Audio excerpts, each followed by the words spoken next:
সুপ্রিয় দর্শক, আসসালামু আলাইকুম। তো এটাই হচ্ছে বিএস খতিয়ান। এই খতিয়ানের আজকে আমরা হিসাব বের করব। তো হিসাব বের করার জন্য সর্বপ্রথম আমাদের একটু খতিয়ান সম্বন্ধে পরিচিত হতে হবে। তো খতিয়ানের সর্বপ্রথম উপরে থাকে খতিয়ান নাম্বার, এরপর হচ্ছে বিভাগ, জেলা, থানা, মৌজা, জেল নাম্বার। তো মোটামুটি যারা হচ্ছে খতিয়ান সম্বন্ধে ধারণা আছে তারা এই জিনিসগুলো জানেন, আর যাদের ধারণা নেই একেবারে নতুন, তো তাদের জন্য আমি আবার এগুলো একটু বলে দিই। বিভাগ, জেলা, থানা এগুলো তো আপনারা জানেন। আর মৌজা হচ্ছে একটি গ্রাম, একটি অঞ্চল, বা আপনি যে গ্রামে আছেন সেটি একটি মৌজা। তো ওই হিসাব করে আসলে মৌজা হয়। আর জেল নাম্বার হচ্ছে 145, এখানে দেখতে পাচ্ছেন। তো জেল নাম্বারটা হচ্ছে আপনার মৌজা সিরিয়াল। আপনার সকল মৌজা, আপনার এরিয়াতে যতগুলো গ্রাম আছে প্রত্যেকটা গ্রামের সিরিয়াল অনুযায়ী আপনার এই 145 নাম্বার সিরিয়াল হচ্ছে আপনার মৌজা। ধরেন আপনার যে খতিয়ান, সেই খতিয়ানের জেল নাম্বার যেটা, সেটা হচ্ছে আপনার ওই অঞ্চলের বা আপনার এরিয়ার জেল নাম্বার। ওই জেল নাম্বার হচ্ছে আপনার যেই গ্রাম, যে অঞ্চল, সেই অঞ্চলের সিরিয়াল নাম্বার। তো আশা করি বুঝতে পারছেন। তো সর্বপ্রথম আমরা এদিকে আসি।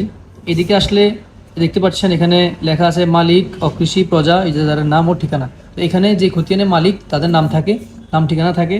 তো এখানে সর্বপ্রথম নাম হচ্ছে আব্দুল হক, তোফাজ্জল হোসেন, তারপর হচ্ছে মকবুল আহমেদ, মোখলেসুর রহমান, পিতা হচ্ছে আবুল বাশার, আর ফাতেমা খাতুন, স্বামী হচ্ছে আবুল বাশার। তো এখানে কিছু জিনিস বোঝার আছে যারা নতুন। আব্দুল হক, তোফাজ্জল হোসেন, মকবুল আহমদ, মোখলেসুর রহমান, পিং হচ্ছে আবুল বাশার। তো এখানে পিং মানে হচ্ছে পিতা। তো আমি একটু বন্ধ করে নিই কলমটা। তো এখানে পিং মানে হচ্ছে পিতা। তো পিতা আবুল বাশার, আর ফাতেমা খাতুন জং আবুল বাশার, জং মানে স্বামী, আর সাং হচ্ছে খেড়িওর, তার মানে আমাদের ঠিকানা হচ্ছে খেড়িওর। আর এই সাইডে আমরা যদি চলে আসি তাহলে আমরা দেখতে পাবো অংশ। তো আব্দুল হকের প্রথম আব্দুল হকের অংশ আছে 219, তোফাজ্জল হোসেনের অংশ হচ্ছে 219, মকবুল আহমদের অংশ হচ্ছে 219, আবুল বাশারের অংশ হচ্ছে 218, এবং ফাতেমা খাতুন অর্থাৎ তাদের মার হচ্ছে 125। তো এখানে মালিকানা নাম, মালিকদের নাম থাকে, এখানে হচ্ছে অংশ থাকে, আর এখানে হচ্ছে দাগ নাম্বার থাকে। তো এখানে 3টা দাগে এই খতিয়ানে অন্তর্ভুক্ত আছে, 3 দাগে ওনাদের সম্পত্তি এবং মোট সম্পত্তি এখানে উল্লেখ আছে। প্রথম 171 নং দাগ, এটা হচ্ছে দাগ নাম্বার, এবং এটা হচ্ছে শ্রেণী, জমির শ্রেণী। তো 171 নাল, 175 নাল, 181 নাল, এগুলো হচ্ছে দাগ নাম্বার। তো এরপর এদিকে আসলে দাগের মধ্যে অত্র খতিয়ানের অংশ 16 আনা, 16 আনা, 16 আনা, এটাকে আমরা 16 আনা বলি। তো 16 আনা বলতে এই 171 দাগে নালের মোট সম্পত্তি হচ্ছে 39 শতক। মানে যা এই খতিয়ানে আছে এই সম্পত্তি, আর কোনো খতিয়ানে যায় নাই, আর কোনো খতিয়ান নাই। খতিয়ানের মোট জমি হচ্ছে 39, যা এই খতিয়ানে অন্তর্ভুক্ত হয়ে গেছে। মোট আমাদের জমি হচ্ছে, এখানে নিচে চলে আসবেন, মোট জমির অংশ হচ্ছে 177 শতাংশ। তো আমাদের এই 177 শতাংশের মধ্যে কে কতটুকু পাবে, এটাই হচ্ছে মূলত হিস্সা। তো এই হিস্সা খুব সহজে বের করা যায়, এবং আপনারাও খুব সহজে এটি বের করতে পারবেন। এটার জন্য আপনাদের কারো কাছে আর যেতে হবে না। আমি এখন খুব সহজে আপনাদেরকে বুঝিয়ে দিব যে কিভাবে এই হিস্সা দিয়ে আপনারা মোট জমি থেকে, এই মোট জমি থেকে আপনারা কিভাবে হিস্সা দিয়ে কার কতটুকু সেটা বের করবেন। এবার হোক আপনার, আপনার বাবার, আপনার দাদার, বা খতিয়ানে যারাই থাকুক সবাই বের করতে পারবেন। তো ধরি এই যে আব্দুল হক, আব্দুল হক হচ্ছে আপনার বাবা। তো এই আব্দুল হক কতটুকু সম্পত্তি পাবে এই খতিয়ানে, আমরা আজকে সেটাই বের করব। তো ধরুন এখানে আব্দুল হকের হিস্সা হচ্ছে কত, অংশ, আমরা হিস্সা বলতে বুঝি অংশ, অংশটাকে হিস্সা বলে। তো আব্দুল হকের হিস্সা হচ্ছে 219 শতাংশ। আর এখানে মোট জমি আছে 177 শতাংশ। দেখতে পাচ্ছেন এখানে 177 শতাংশ মোট জমি। তো 177 শতাংশের মধ্যে আব্দুল হকের কতটুকু অংশ, তো চলুন আমরা বের করি। তো সর্বপ্রথম আমরা একটা ক্যালকুলেটর নিয়ে নিব। ক্যালকুলেটরের মধ্যে মোট যে জমি, ধরুন মোট জমি হচ্ছে 177 শতাংশ। তো আমি প্রথম 177 এখানে দিয়ে দিব। এরপর এটাকে হচ্ছে 1000 দিয়ে ভাগ করব, 177 ভাগ 1000, আর এটাকে গুণ দিব হচ্ছে 219 দিয়ে, যেহেতু এখানে আব্দুল হকের হিসাবটা হচ্ছে 219। তো আমরা এখানে 219 দিয়ে গুণ দেওয়ার পর এখানে 38 শতাংশ 76 পয়েন্ট পাওয়া গেছে। তো 3 ধরলাম না, তো 38 শতাংশ 76 পয়েন্ট। তাহলে এখানে আব্দুল হকের অংশ হচ্ছে 38 শতাংশ 76 পয়েন্ট। তাহলে খুব সহজেই বের হয়ে গেল। তো ভিউয়ার্স, আশা করি বুঝতে পেরেছেন যে খুব সহজে কীভাবে বের করা যায়। একেবারেই সহজ, আমার 1 মিনিটও লাগে নাই।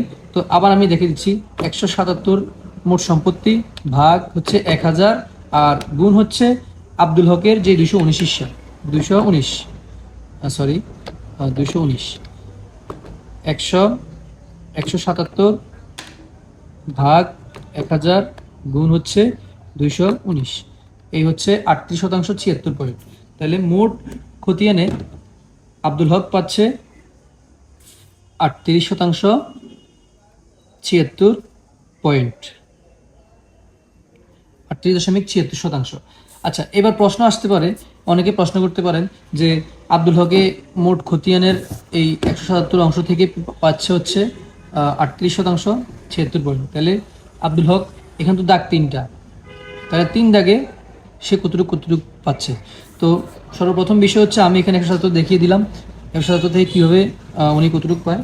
তো এবার আসেন অংশ হারে, যে প্রত্যেক দাগে দাগে কীভাবে পাবে।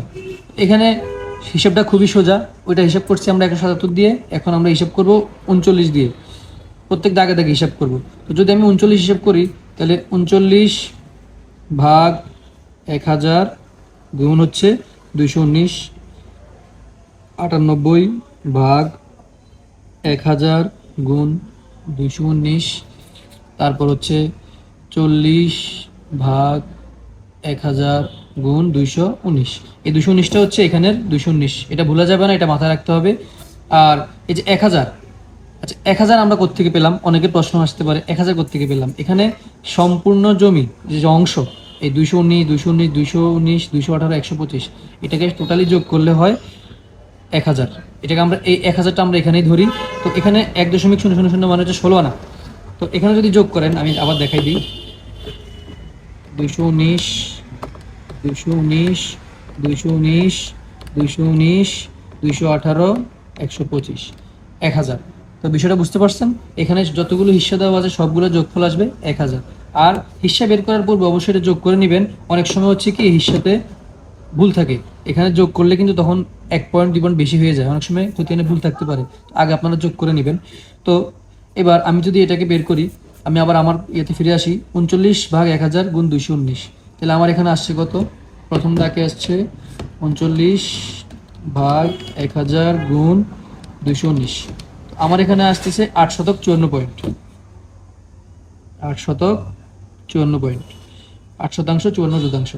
এরপরে হচ্ছে 98 ভাগ 1000 গুণ 219, তো আমার এখানে আসতেছে 2146 পয়েন্ট, 21% 46 পয়েন্ট।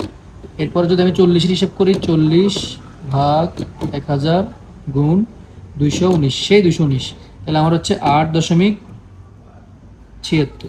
আমার এখানে কিছু খুচরা যেগুলো ছিল ওইগুলো আমি পরে মিলিয়ে দিব। তাহলে আশা করি এতটুকু বুঝতে পারছেন। তাহলে 8.54 যোগ 21.46 যোগ 8.76, তাহলে 38.76 আমার মিলে গেল, 38.76। তাহলে আমরা মোট ওই সময় যখন আমরা 177 দিয়ে হিসাব করেছিলাম, 177 দিয়ে হিসাব করার পর আমার এখানে 38.76 পাওয়া গেছে। এবার আমি অংশ হরে প্রত্যেক দাগে দাগে দাগে দাগে ভাগ করে দেখাই দিছি। সেম এখানেও 39, যেই 39 ছিল 171 দাগে, 171 দাগে এখন উনি পাচ্ছে 854, 175 দাগে উনি পাচ্ছে 2146, 181 দাগে উনি পাচ্ছে 876। এরকমভাবে প্রত্যেকে সমহারে পাবে। এখানে আব্দুল হকও এতটুকু পাবে, তোফাজ্জলও পাবে, মকবুল আহমদও পাবে, মুখলেসুর রহমান পাবে, আর আবুল বাসাত ওনাদের পিতা, এই 4 ভাই হচ্ছে এই সেম সম্পত্তি পাবে। আর ওনাদের মার হচ্ছে 125, এটা হচ্ছে মায়ের হিস্সা। মারা যাওয়ার পর এই যে 125 হিস্সা যেটা, এটা হচ্ছে কারো স্বামী মারা যাওয়ার পর উনি এই হিস্সায় মালিক হন, এটা হচ্ছে ওনার হক। তো এই 125 হিস্সা এটা আমি দেখিয়ে দিই উনি কত পাবে। তো সেম 177 ভাগ 1000 গুণ 125, তো উনি এই খতিয়ানে 22.12 মালিক, বা 22.13 দেওয়া যায়। তো উনি পাচ্ছে হচ্ছে 22.13। তো বিষয়টা বুঝতে পারছেন। তো এভাবে খুব সহজেই হিসাব বের করা যায়। এবার এরকম 1 নাম না 2 নাম না, যদি 10 নামও থাকে 20 নামও থাকে, আপনারা খুব সহজেই হিসাব বের করতে পারবেন। তো ভিউয়ার্স, আশা করি আপনারা খুব সহজে বুঝতে পেরেছেন কিভাবে হিসাব বের করতে হয়। আর যদি বুঝতে পারেন যে কিভাবে বের করতে হয়, তাহলে অবশ্যই ভিডিওটি একটা লাইক করে দিবেন, চ্যানেলকে সাবস্ক্রাইব করে দিবেন এবং বেল আইকনটি প্রেস করে দিবেন, যাতে পরবর্তী সময়ে জমি সংক্রান্ত কোনো ভিডিও দিলে আপনার কাছে সর্বপ্রথম পৌঁছে যায় এবং আপনি আর অজ্ঞ না থাকেন। অনেক মানুষ আছে যারা এগুলো বোঝার জন্য হচ্ছে দলিল লেখক, মুহুরি, উকিল, ওনাদের পিছনে পিছনে দৌড়াইতে হয়, আর দৌড়াইতে হবে না। এখন আপনারা নিজেরাই হচ্ছে বের করতে পারবেন। আমি যেভাবে বুঝিয়ে দিয়েছি, একেবারে সহজভাবে বুঝিয়ে দিয়েছি, আপনারা এইভাবে হিসাব বের করতে পারেন এবং হচ্ছে অন্যদেরকেও বের করে দিতে পারেন। আপনার জমি জমা সংক্রান্ত বিভিন্ন ঝামেলা দরবারে বা সালিশে আপনি গিয়ে আপনার অংশ আপনি নিজেই বুঝতে পারবেন যে আমাকে এইভাবে বের করে দেন। তো আশা করি সবাই বুঝতে পেরেছেন। আসসালামু আলাইকুম।